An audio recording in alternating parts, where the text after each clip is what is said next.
Goma, Festival Amani. Voilà les tristes images qui ont commencé la 7e édition du Festival Amani 2020, prévue du 14 au 16 février, où de manifestants protestent contre sa tenue à Goma. Dans la matinée, les activités du festival ont été perturbées, mais aussi celles de la ville, notamment dans les quartiers Majengo. Le mouvement national congolais fustige le fait de parler de la paix dans ces festivals, pendant qu'à Béni, on est loin de fêter une paix rétablie avec de massacres en répétition. Il demande la tenue de la prochaine édition à Béni pour fustiger ainsi ce massacre. Et nous sommes un mouvement citoyen, nous sommes MNC et nous sommes venus pacifiquement. Et voilà, nous sommes venus, nous avons d'ailleurs des bracelets pour entrer au festival. Et notre besoin, c'est pour aussi demander que la paix revienne sur toute l'étendue de la République. Ici à Ituri, comme à Fizi, dans le milieu où la guerre a traumatisé la population. Les organisateurs qui ont été attentifs à la proposition de manifestants ont précisé, par le biais du directeur adjoint du festival, Vianney Bissimois, que cette proposition sera considérée lors de la prochaine édition. Donc nous voulons d'abord vous remercier pour le caractère pacifique de la manifestation, de la marche.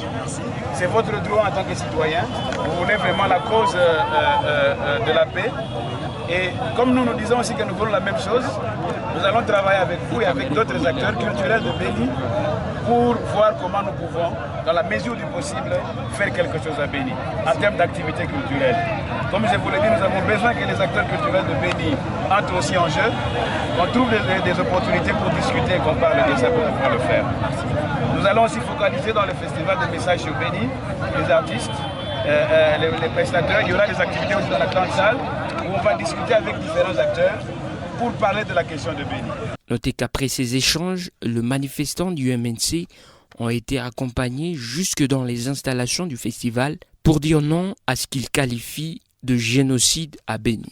Après ces heurts bien maîtrisés par les forces de l'ordre, les activités ont continué dans les calmes avec un accent sur l'aspect sécuritaire et sanitaire des festivaliers venus en masse pour chanter et danser pour la paix. Et les premières prestations ont eu lieu avec par exemple le groupe Requiem pour la paix qui s'est produit pour rendre hommage à tous ceux qui ont péri lors des attaques meurtrières et récurrentes en RDC. Sachez aussi qu'après chaque prestation, les artistes sont priés de répondre aux questions des journalistes venus pour cet événement. Et justement, en introduisant de la danse et les tambours, on a voulu rendre ça laïque et œcuménique.